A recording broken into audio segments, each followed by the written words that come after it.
Hello and good morning to all of you. मैं आशा करती हूँ कि आप सब बिल्कुल ठीक होंगे और एक बार फिर से आप सभी का स्वागत है हमारे channel current affairs by Ravi पे। तो फ्रेंड्स, ये है हमारी डेली करंट अफेयर्स की क्लासेस और यहाँ पर हम हर दिन मोस्ट इम्पॉर्टेंट 15 करंट अफेयर्स को डिस्कस करते हैं, डिटेल्ड एक्सप्लेनेशन और रिवीजन को इंक्लूड करते हुए। तो आज की क्लास में हम चर्चा करेंगे 30 जून 2026 के 15 मोस्ट इम्पॉर्टेंट करंट अफेयर्स के बारे में। तो अगर आप किसी भी वनडे एग्जाम की तैयारी कर रहे हैं तो आप हमारे चैनल को फॉलो कर सकते हैं करंट अफेयर्स को प्रिपेयर करने के लिए, क्योंकि हम यहाँ पर ना सिर्फ आपको डेली करंट अफेयर्स करवाते हैं बल्कि हम वीकली करंट अफेयर्स और मंथली करंट अफेयर्स भी देते हैं आपको, जिससे कि वो सारे बच्चे जिनके पास टाइम की कमी है और वो डेली वाली क्लासेस में नहीं आ सकते फॉर सम रीज़न, उनकी भी प्रिपरेशन अच्छी हो सके। ठीक है, आप यहाँ पर देखेंगे कि हम आपका मिनिमम टाइम लेते हुए आपको मैक्सिमम आउटपुट देने की कोशिश करते हैं। हम बेस्ट कोशिश करते हैं कि अगर आपने हमारे चैनल को आधे घंटे अपने दिए हैं इन कीमती वक्त में से, तो डेफिनेटली आपको करंट अफेयर्स पढ़ने के लिए फिर और किसी प्लेटफॉर्म पे ना जाना पड़े। और हर क्वेश्चन में आप देखेंगे किस तरह से हम हर क्वेश्चन का पोस्टमार्टम करते हैं बेसिकली, और कैसे उस क्वेश्चन से रिलेटेड हर स्टैटिक फैक्ट आपको बताने की कोशिश करते हैं। और अगर उसके बारे में कोई पुराना करंट अफेयर्स है तो वो भी हम आपको साथ साथ रिवाइज करवाते चलते हैं। तो आप खुद एक बार अटैम्प्ट लेके देख सकते हैं, हमारे इन सेशन को एक बार ट्राई करके देख सकते हैं। तो बहुत सारे बच्चों को फ़ायदा पहुंचा हमारे इन क्लासेस से, और करंट अफेयर्स में जो उनका डर था वो कहीं ना कहीं दूर हुआ और वो अलग अलग पोजीशंस पर सेलेक्ट हुए। तो धीरे धीरे विथ टाइम आप भी ये चीज़ देखेंगे कि कैसे आपके मॉक टेस्ट और पेपर्स में करंट अफेयर्स के सेक्शन में आपका स्कोर इम्प्रूव होता है हमारे चैनल के साथ। ठीक है, तो चलिए फिर आज की अपनी क्लास हम शुरू कर लेते हैं। हमारी सेशन की शुरुआत होती है क्विक रिवीजन के साथ। मींस हमने एक दिन पहले जो 15 करंट अफेयर्स डिटेल में किए होते हैं उनको हम अगले दिन दोबारा से वन लाइनर फॉर्मेट में रिवाइज करते हैं। तो कल हमने फर्स्ट क्वेश्चन किया था, जून 2026 में वेनेजुएला में आए विनाशकारी भूकंप के बाद भारत ने वहां फंसे नागरिकों को निकालने के लिए कौन सा एक मिशन शुरू किया है। इसका नाम था ऑपरेशन अमिस्ताद। अगला है, जून 2026 में डीआरडीओ से अंतिम परिचालन मंजूरी प्राप्त करने वाले स्वदेशी airborne early warning and control system का क्या नाम है। इसका नाम है नेत्रा। अगला है, भारतीय खेल पत्रकार संघ के सर्वोच्च सम्मान sports journalist federation of India पदक से किसे सम्मानित किया गया है, तो विश्वनाथन आनंद जी को। अगला है, भारत ने परमाणु रिएक्टर की ऊष्मा का उपयोग करके हाइड्रोजन उत्पादन करने वाला विश्व का पहला केंद्र कहाँ पर स्थापित कर लिया है, तो तमिलनाडु के कलपक्कम में। नेक्स्ट है, राष्ट्रीय सांख्यिकी दिवस 2026 हमने कब मनाया, 29 जून को। इस साल की हमारी थीम क्या थी, प्रशासनिक डेटा की क्षमता को उजागर करना, unlocking the potential of administrative data. Next है, किस राज्य की पुलिस ने बाल सुरक्षा और यौन शोषण से निपटने के लिए भारत का पहला स्वतंत्र एआई प्लेटफॉर्म सी साइट लॉन्च कर दिया है, तो ये रिसेंटली तेलंगाना पुलिस ने लॉन्च किया। अगला है, जून 2026 में कनाडा में रजिस्ट्रेशन हासिल करने वाली पहली भारतीय सीमा पार पेमेंट कंपनी कौन सी बन गई है, ये है स्काइडो। नेक्स्ट है, जून 2026 में केंद्रीय जांच ब्यूरो ने भारत में डिजिटल गिरफ्तारी धोखाधड़ी रैकेट के खिलाफ कौन सा एक ऑपरेशन शुरू कर दिया है। इसका नाम है ऑपरेशन चक्र 6।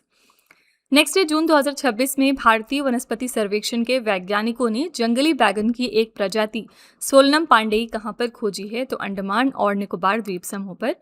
अगला है, जून 2026 में भारतीय पुरातत्व सर्वेक्षण ने विजयनगर के राजा सदाशिवराय के 16वीं सदी के 3 महत्वपूर्ण शिलालेख कहाँ पर खोज लिए हैं, तो शेषाचलम जंगल में, जो कि आंध्र प्रदेश में लोकेटेड है। नेक्स्ट है, जून 2026 में एनसीईआरटी ने कक्षा 9 की नई सामाजिक विज्ञान की पाठ्य पुस्तक understanding society India and beyond में पहली बार किस ऐतिहासिक घटना को शामिल किया है, तो यह है वर्ष 1975 का आपातकाल। नेक्स्ट है, जून 2026 में अमरनाथ यात्रा की सुरक्षा को मजबूत करने हेतु प्रोजेक्ट हॉक आई किस संगठन या बल द्वारा शुरू किया गया। इसको शुरू किया है जम्मू कश्मीर की पुलिस ने। नेक्स्ट है, जून 2026 में दूसरा पैक सिलिका शिखर सम्मेलन कहाँ पर आयोजित किया गया, जिसमें भारत सहित 35 देशों ने एआई अवसर संबंधी संयुक्त घोषणा पत्र पर हस्ताक्षर किए हैं, तो वॉशिंगटन डीसी अमेरिका में। नेक्स्ट है, जून 2026 में उपराष्ट्रपति सीपी राधाकृष्णन द्वारा लॉन्च की गई पुस्तक संस्कृति रत्ना भंडार किसने लिखी है, तो ये 2 लोगों ने मिलकर लिखी, डॉक्टर जयंत कुमार रॉय और सुश्री संगीता रॉय ने। आखिरी प्रश्न हमने किया था, जून 2026 में किस देश में भारतीय जन मंच द्वारा राष्ट्रीय गीत वंदे मातरम के 150 वर्ष पूरे होने के उपलक्ष्य में एक भव्य समारोह का आयोजन किया गया था, तो संयुक्त अरब अमीरात के दुबई शहर में।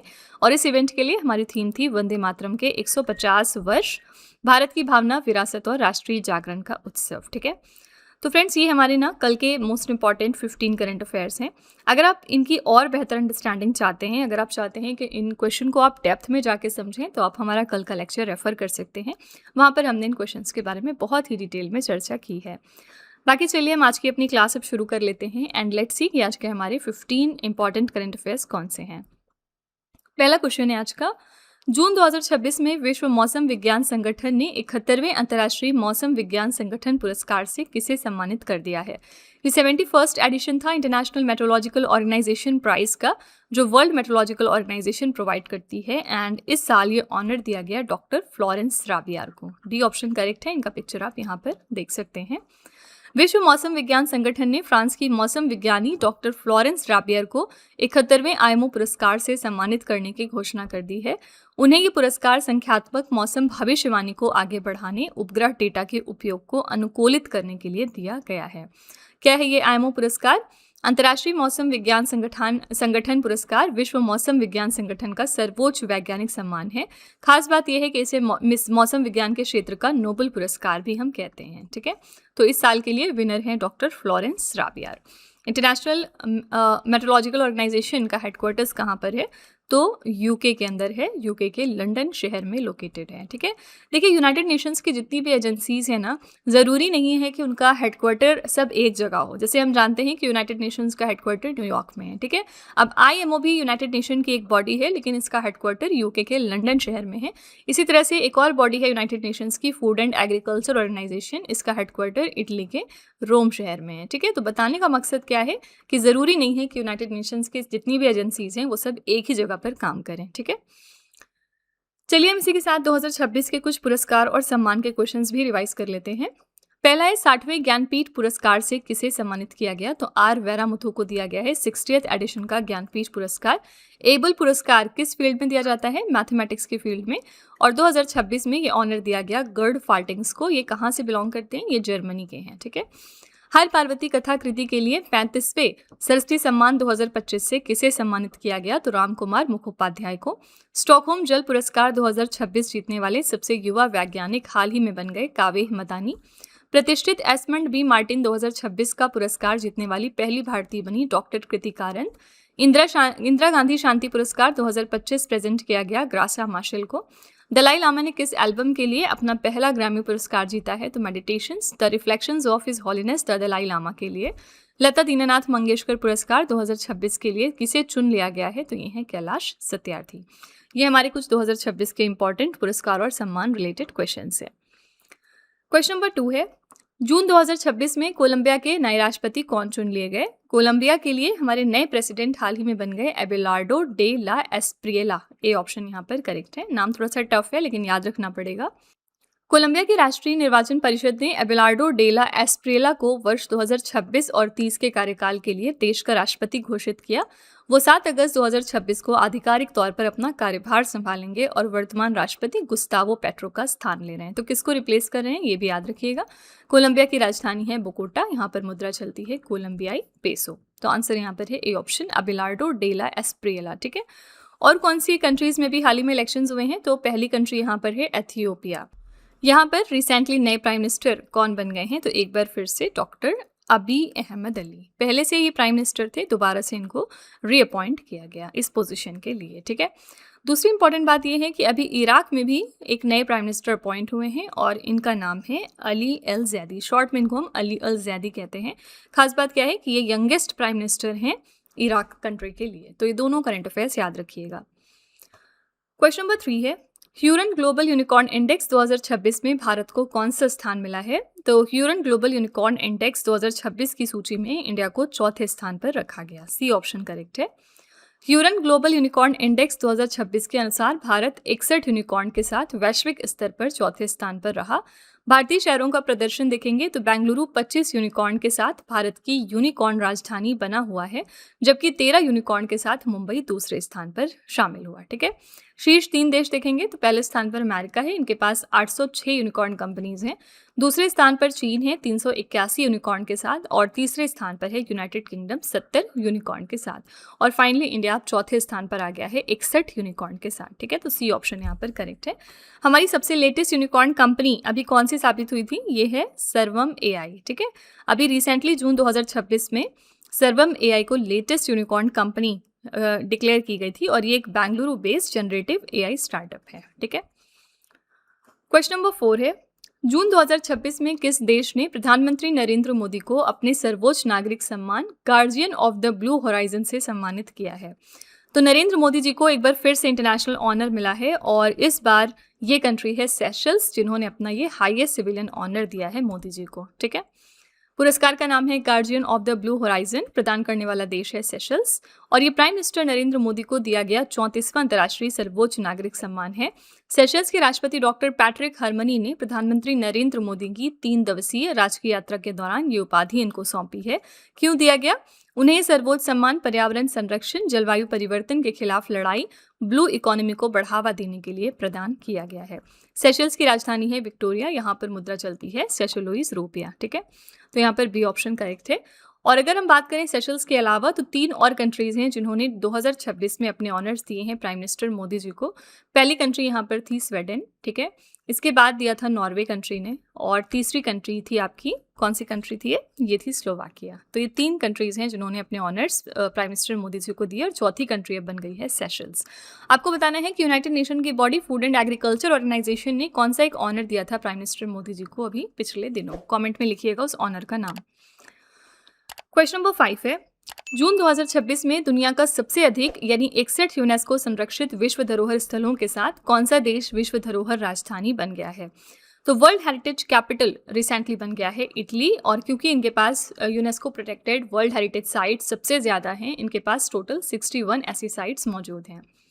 तो जून 2026 में इटली दुनिया में सबसे अधिक 61 यूनेस्को संरक्षित विश्व धरोहर स्थलों के साथ विश्व धरोहर राजधानी बन गया।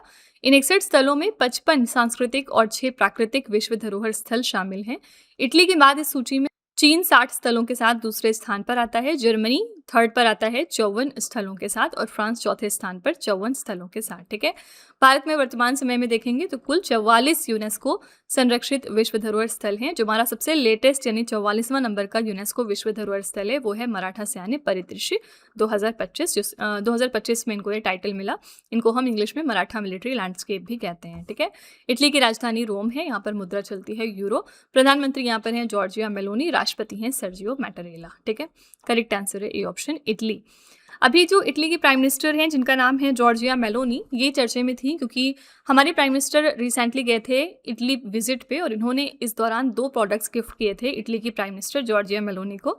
ये दोनों प्रोडक्ट्स काफ़ी ज़्यादा न्यूज़ में आ गए थे। पहला है आपका म्यूगा सिल्क स्टोल, ठीक है, और ये कहाँ का प्रोडक्ट है? ये असम राज्य का प्रोडक्ट है। दूसरा स्टोल यहाँ पर कौन सा था? शिरुई लिली सिल्क स्टोल, ठीक है। दूसरा प्रोडक्ट था शिरुई लिली सिल्क स्टोल। तो इसकी वजह से ये दोनों प्रोडक्ट्स न्यूज़ में आए। और ये कहाँ का प्रोडक्ट है? ये मणिपुर स्टेट का प्रोडक्ट है। तो ये दोनों गिफ्ट्स जो हैं वो प्राइम मिनिस्टर मोदी जी लेकर गए थे जॉर्जिया मेलोनी जी के लिए, ओके।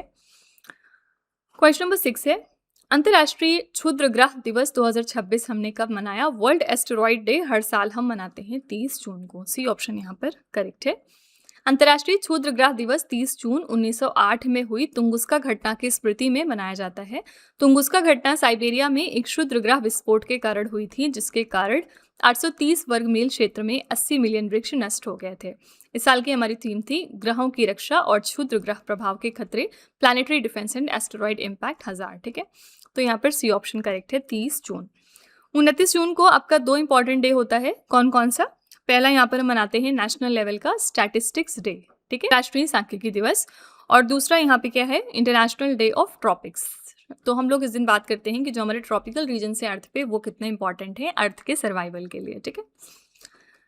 क्वेश्चन नंबर 7 है, जून 2026 में किस राज्य ने औद्योगिक निवेश और संतुलित क्षेत्रीय विकास को बढ़ावा देने के लिए गो ईस्ट नीति की शुरुआत की है? गो ईस्ट पॉलिसी को रिसेंटली ओडिशा सरकार ने लॉन्च किया है। पर्पस क्या है? इंडस्ट्रियल इन्वेस्टमेंट को प्रमोट करना एंड बैलेंस्ड रीजनल डेवलपमेंट को सस्टेन करवाना। तो गो ईस्ट का यहाँ पर फुल फॉर्म क्या है? Government of Odisha eastern investment accelerator and special task force. Odisha के मुख्यमंत्री हैं मोहन चरण मांझी। इन्होंने भुवनेश्वर में आयोजित पूर्वी क्षेत्र परिषद की बैठक में गो ईस्ट मंच का अनावरण किया। इस नीति का मुख्य उद्देश्य है पूर्वी और उत्तर पूर्वी भारत के राज्यों के निवेशकों व औद्योगिक समूहों को उड़ीसा में निवेश करने के लिए प्रोत्साहित करना। ठीक है, तो यहाँ पर बी ऑप्शन करेक्ट हो जाएगा, उड़ीसा। पिछले दिनों उड़ीसा में एक फेस्टिवल मनाया गया था और इसका नाम क्या था, राजा परबा फेस्टिवल। तो मॉनसून जब शुरू होता है ना, तो एग्रीकल्चर रिलेटेड इनका ये फेस्टिवल है, राजा परबा। नेक्स्ट है, जर्मनी के सुहल में आयोजित ISSF जूनियर विश्व चैंपियनशिप 2026 में भारतीय निशानेबाजी दल ने कुल कितने पदक जीतकर पदक तालिका में शीर्ष स्थान हासिल किया। सबसे पहली बात याद रखिएगा कि ISSF जूनियर विश्व चैंपियनशिप इस साल कहाँ पर हुई है, जर्मनी के सुहल में। ठीक है, और यहाँ पर इंडिया ने कुल 25 मेडल जीते थे। इसी के साथ हमने मेडल टैली को टॉप किया है। भारत द्वारा जीते गए इन 25 पदकों में 7 गोल्ड था, 8 सिल्वर और 10 ब्रोंज मेडल शामिल थे। पदक तालिका में टॉप 3 देश देखेंगे तो पहले स्थान पर भारत है कुल 25 पदक के साथ, दूसरे स्थान पर इंडिविजुअल न्यूट्रल एथलीट्स हैं कुल 14 पदक के साथ, और थर्ड पोजीशन पर इटली है कुल 10 पदक के साथ। ठीक है, तो यहाँ पर करेक्ट आंसर है सी ऑप्शन, 25 मेडल। नेक्स्ट है, जून 2026 में हर्बल लाइफ इंटरनेशनल इंडिया ने भारत के पहले पादप कोशिका किण्वन प्रौद्योगिकी उत्कृष्टता केंद्र का अनावरण कहाँ पर किया है। तो हर्बल लाइफ इंटरनेशनल इंडिया ने अनवील किया इंडिया का पहला dedicated plant cell fermentation centre of excellence हाल ही में IIT मद्रास में। बी ऑप्शन करेक्ट है। इसका उद्घाटन वैज्ञानिक तथा औद्योगिक अनुसंधान परिषद की महानिदेशक डॉक्टर N कलाई सेल्वी ने किया है। इसका मुख्य लक्ष्य क्या है, हर्बल बायोमास, समृद्ध हर्बल अर्क और उच्च मूल्य वाले फाइटोकेमिकल्स का सतत और बड़े पैमाने पर उत्पादन करना, ताकि स्वास्थ्य और कल्याण उत्पादों के लिए आयात पर निर्भरता कम की जा सके। ठीक है, तो यहाँ पर बी ऑप्शन करेक्ट है, IIT मद्रास। डू रिमेंबर कि IIT मद्रास दुनिया का हमारा पहला मल्टीनेशनल IIT बनेगा।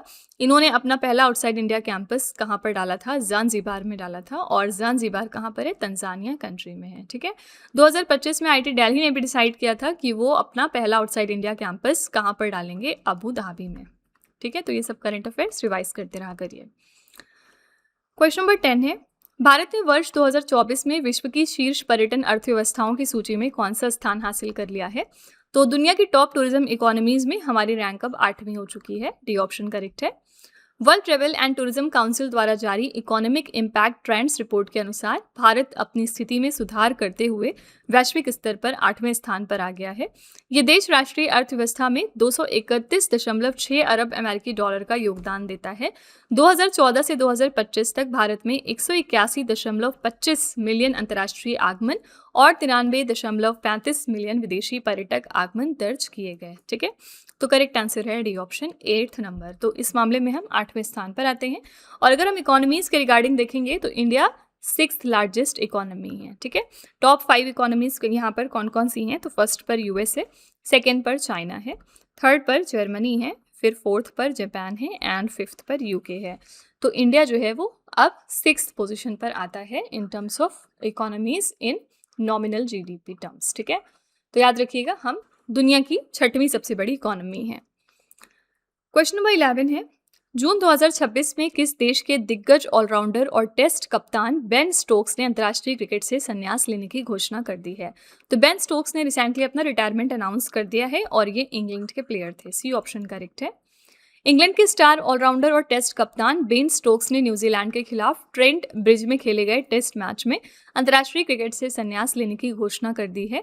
बेन स्टोक्स ने इंग्लैंड के लिए 15 साल के अपने अंतर्राष्ट्रीय कैरियर में 122 टेस्ट, 114 वनडे और 43 T20 मैच खेले हैं। तो यहाँ पर याद रखिएगा कि बेन स्टोक्स ने अपना रिटायरमेंट अनाउंस किया और ये इंग्लैंड को बिलोंग करते हैं। सिमिलरली पिछले दिनों केन विलियमसन ने भी अपना रिटायरमेंट अनाउंस किया था और केन विलियमसन कहाँ के प्लेयर हैं, तो ये न्यूजीलैंड देश के प्लेयर हैं। ठीक है, क्वेश्चन नंबर 12 है, जून 2026 में तेलंगाना राज्य के नए मुख्य सचिव के रूप में किसे नियुक्त किया गया है। तेलंगाना स्टेट के हमारे नए चीफ सेक्रेटरी रिसेंटली बन गए mister Sanjay Jaju. C option correct है। जून 2026 में संजय जाजू को तेलंगाना राज्य का नया मुख्य सचिव नियुक्त कर दिया गया है। संजय जाजू ने सेवानिवृत्त हुए निवर्तमान मुख्य सचिव के रामकृष्ण राव का स्थान लिया। ठीक है, तो करेक्ट आंसर है सी ऑप्शन। तेलंगाना की कैपिटल क्या है, हैदराबाद, और यहाँ पर चीफ मिनिस्टर कौन है फिलहाल, ए रेवंत रेड्डी। आपको कमेंट सेक्शन में अब बताना है कि यहाँ पर फिलहाल गवर्नर कौन है। एक किसी भी स्टेट में आपको ये तीनों चीजें पता होनी चाहिए। गवर्नर का नाम कमेंट में लिखिएगा। क्वेश्चन नंबर 13 है, जून 2026 में किस वैश्विक प्रौद्योगिकी कंपनी ने वर्ष 2030 तक भारत में एआई और क्लाउड इंफ्रास्ट्रक्चर के विस्तार के लिए 48 बिलियन अमेरिकी डॉलर के निवेश की घोषणा करी है? ये अनाउंसमेंट हाल ही में कर दी है अमेजॉन ने। उन्होंने डिसाइड किया है कि 48 बिलियन डॉलर ये खर्चा करेंगे इंडिया के अंदर, जिससे कि हमारा एआई और क्लाउड इंफ्रास्ट्रक्चर इन्हांस हो सके। अमेजॉन के सीईओ हैं एंडी जसी। इन्होंने भारतीय प्रधानमंत्री मोदी जी से नई दिल्ली में मुलाकात के दौरान इस निवेश योजना की घोषणा की। ये निवेश 2026 से 30 के बीच किया जाएगा। मुख्य उद्देश्य है भारत में 3.8 मिलियन प्रत्यक्ष और अप्रत्यक्ष रोजगार के अवसर प्रदान करना। ठीक है, तो बी ऑप्शन करेक्ट है अमेजॉन। यहाँ पर रिसेंटली व्हाट्सएप में नए सीईओ हमारे अपॉइंट हो गए हैं और इनका नाम क्या है? मिस्टर कुणाल शाह। ये हमारे नए ग्लोबल सीईओ बने हैं व्हाट्सएप कंपनी के लिए। ठीक है, क्वेश्चन नंबर 14 है, जून 2026 में आईटी बॉम्बे ने इंजीनियरिंग, कृत्रिम बुद्धिमत्ता और उभरती प्रौद्योगिकियों में अनुसंधान के लिए अमेरिका के किस विश्वविद्यालय के साथ एक आशय पत्र पर हस्ताक्षर किए हैं? तो कौन सी यूनिवर्सिटी है जिसके साथ आईटी बॉम्बे ने ये लेटर ऑफ इंटेंट साइन कर लिया है? आंसर है यहाँ पर state university of New York old Westbury. ठीक है, ए ऑप्शन करेक्ट है। इस आशय पत्र पर आईटी बॉम्बे के निदेशक प्रोफेसर शिरीष केदारे और सनी ओल्ड वेस्टबरी के अध्यक्ष डॉक्टर टिमोथी ई सैम्स द्वारा न्यूयॉर्क में हस्ताक्षर किए गए। दोनों संस्थान विज्ञान और इंजीनियरिंग के सभी स्तरों पर नए शैक्षणिक पाठ्यक्रम विकसित करेंगे, जिसमें आर्टिफिशियल इंटेलिजेंस को विशेष प्राथमिकता दी जाएगी। तो यहाँ पर करेक्ट आंसर था ए ऑप्शन। ठीक है, क्वेश्चन नंबर 15 है, वोल्कैन डी फ्यूगो ज्वालामुखी जून 2026 में विस्फोटों के कारण चर्चे में रहा। ये किस देश में स्थित है? तो ये वोल्केनो बहुत इरप्ट हुआ है और आपको बताना है कि इसकी लोकेशन क्या है। आंसर है ग्वाटेमाला। ग्वाटेमाला में स्थित ज्वालामुखी वोल्कान डी फ्यूगो सक्रिय बेसाल्टिक स्ट्रेटोवोल्केनो है तथा वो मध्य अमेरिका के सबसे सक्रिय ज्वालामुखियों में से एक माना जाता है। इसे स्पेनिश भाषा में हम आग का ज्वालामुखी यानी वोल्केनो ऑफ फायर भी कहते हैं। ठीक है, तो यहाँ पर बी ऑप्शन करेक्ट है, ग्वाटेमाला। इसी के साथ आपको एक होमवर्क देती हूँ। 2026 में जितने भी वोल्केनोज इरप्ट हुए हैं उनमें से किसी एक वोल्केनो का नाम आपको कॉमेंट में लिखना है कंट्री के साथ। बहुत सारे वोल्केनोज के बारे में हमने पढ़ा इस साल में कि कौन कौन से वोल्केनोज कहाँ कहाँ पर इरप्ट हुए हैं, तो किसी भी एक वोल्केनो का नाम कमेंट में लिखिएगा और इसकी कंट्री भी मेंशन करिएगा। ठीक है, तो फ्रेंड्स ये थे आज के हमारे मोस्ट इंपॉर्टेंट 15 करंट अफेयर। मैं पूरी उम्मीद करती हूँ कि आपको ये हमारा सेशन पसंद आया होगा। चलिए आपके टेस्ट पर चलते हैं। लास्ट में हम आपके लिए 3 क्वेश्चन का एक छोटा सा टेस्ट यहाँ पर रखते हैं, ये चेक करने के लिए कि आपने कितना पढ़ा, कितना समझा। पहला क्वेश्चन है आपके लिए, ह्यूरन ग्लोबल यूनिकॉर्न इंडेक्स 2026 में भारत को कौन सा स्थान मिला? दूसरा क्वेश्चन है, जून 2026 में किस देश के प्रधानमंत्री नरेंद्र मोदी को अपने सर्वोच्च नागरिक सम्मान guardian of the blue horizon से सम्मानित किया है? तीसरा क्वेश्चन है, जून 2026 में किस देश के दिग्गज ऑलराउंडर और टेस्ट कप्तान बेन स्टोक्स ने अंतर्राष्ट्रीय क्रिकेट से संन्यास लेने की घोषणा की है? तो ये 3 क्वेश्चंस आपके लिए हैं एज अ होमवर्क। इनका जवाब आपको कमेंट में जाके लिखना है। इसी के साथ हमारी क्लास यहाँ पर एंड होती है। आप अपना फीडबैक कमेंट में ज़रूर लिखिएगा कि आपको ये क्लास कैसी लगी। अगर आपको लगता है कि ये क्वेश्चंस आपको कहीं ना कहीं हेल्प कर रहे हैं आपके मॉक टेस्ट या फिर पेपर्स में, तो प्लीज़ एक छोटा सा रिव्यू ज़रूर डाल दीजिएगा आप हमारे कॉमेंट में जाके, जिससे कि जो हमारे दूसरे नए व्यूवर्स आते हैं चैनल पर वो भी हमारे ऊपर ट्रस्ट कर सकें। तो फ्रेंड्स, इसी तरह के बेस्ट क्वालिटी कंटेंट और अच्छी प्रेपरेशन के लिए आप हमारे चैनल के साथ जुड़े रहिए। मिलते हैं नेक्स्ट क्लास में। Till then stay tuned. Thank you so much for watching. Also don't forget to like, share and subscribe our channel. तो फ्रेंड्स, वीडियो को एंड करने से पहले बस यहाँ पर एक छोटी सी इन्फॉर्मेशन है आपके लिए। अगर आपको हमारी जीएस या फिर करंट अफेयर्स की ई बुक चाहिए तो आप उसके लिए हमारी वेबसाइट www.ravibookspdf.com को रेफ़र कर सकते हैं। यहाँ पर आपको ऐसी मंथली मैगजीन्स भी मिल जाएंगी सेपरेट मंथ की, जिसमें हमने 600 से ज़्यादा क्वेश्चंस बहुत ही डिटेल में डिस्कस किए हैं। आप देख सकते हैं कि हर क्वेश्चन को हमने किस तरह वेल एक्सप्लेन किया है, highlights, important point, static GK और पिक्चर्स का यूज़ करते हुए, ताकि आपको प्रॉपर अंडरस्टैंडिंग हो सके। तो अगर आप इंटरेस्टेड हैं तो आप इस नंबर को रेफ़र करिएगा 9888749999। ठीक है, ये हमारी बुक्स की वेबसाइट है जिसका नाम है www.raviaditipublication.com। यहाँ पर आपको डिफरेंट बुक्स मिल जाएंगी, जैसे कि 25,000 प्लस जीके जीएस की ये वाली 1 लाइनर बुक है। इसके अलावा कंप्यूटर जीके, सामान्य विज्ञान, एनसीईआरटी के नोट्स डिफरेंट सब्जेक्ट्स में। तो इसके लिए भी आप इसी नंबर को रेफ़र कर सकते हैं अगर आप इंटरेस्टेड हैं तो। साथ ही ये है हमारा mobile application Ravi study app. Play store पर जाकर आप इसको अपने फ़ोन में यहाँ से इंस्टॉल कर सकते हैं। इसमें आपको डिफरेंट कैटेगरीज मिलेंगी और बहुत सारे फीचर्स मिलेंगे जिनकी हेल्प से आप अपनी प्रिपरेशन को बेहतर कर सकते हैं। इसमें एक कैटेगरी यहाँ पर आपको मिलती है करंट अफेयर्स पेड वीडियो की। ये हमारा एक तरह का कॉम्बो DCA का कोर्स है जिसमें आपको एड फ्री वीडियो मिलेगा फर्स्ट ऑफ ऑल। देन यहाँ पर 15 क्वेश्चंस का क्विज़ आपको देते हैं हम। 15 क्वेश्चंस का PDF है एक्स्ट्रा की पॉइंट्स के साथ साथ, और इस कोर्स के लिए हम आपको लाइफ टाइम वैलिडिटी भी प्रोवाइड करते हैं। तो अगर आप इसमें से कोई भी कोर्स परचेज करना चाहते हैं तो उसके लिए आप इस नंबर को रेफ़र कर सकते हैं, ठीक है।